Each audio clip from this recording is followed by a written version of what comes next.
দর্শক, হাটহাজারীর সময়ে যুক্ত রেখেছি হাটহাজারী কাছারি সড়ক থেকে। আগামীকাল পবিত্র ঈদুল ফিতর উদযাপন উপলক্ষে দেখা যাচ্ছে শেষ সময়ের কেনাকাটায় ব্যস্ত মানুষ ব্যস্ত সময় পার করছে তাদের পরিবার পরিজনের জন্য নিত্য প্রয়োজনীয় জিনিস কেনাকাটার মাধ্যমে ব্যস্ত সময় পার করছেন তারা। এবং বিশেষ করে নিত্য প্রয়োজনীয় জিনিসের দোকানে মানুষের ভিড় বেশি লক্ষ্য করা যাচ্ছে, যেমন কাঁচা বাজার, মুদির বাজার, এমনকি কার্পেট রেক্সিনের দোকান থেকে শুরু করে কুকারিসের দোকানে প্রচুর পরিমাণে মানুষের ভিড়।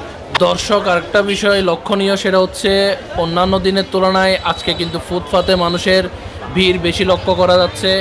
এবং মার্কেটগুলোতে গিয়ে দেখেছি অন্যান্য দিনের তুলনায় মার্কেটে ভিড় কম, ফুটপাতে মানুষের ভিড় বেশি। কারণ শেষ সময়ের মতো কেনাকাটায় ব্যস্ত মানুষ তাদের নিত্য প্রয়োজনীয় জিনিসগুলো কিনছেন এবং পরিবার পরিজনের জন্য শেষ সময়ের যা যা প্রয়োজন তা কিনে নিয়ে যাচ্ছেন। অনেকেই নিজের জন্য কেনাকাটা করতে এসেছেন, অনেকে পরিবার পরিজনের জন্য কেনাকাটা করছেন। আগামীকালকে পবিত্র ঈদুল ফিতর, আশা করছি সুন্দর সুষ্ঠু পরিবেশের মধ্য দিয়ে এই ঈদুল ফিতর উদযাপিত হবে। ততক্ষণ ভালো থাকুন, সাথে থাকুন হাটহাজারীর সময়ে।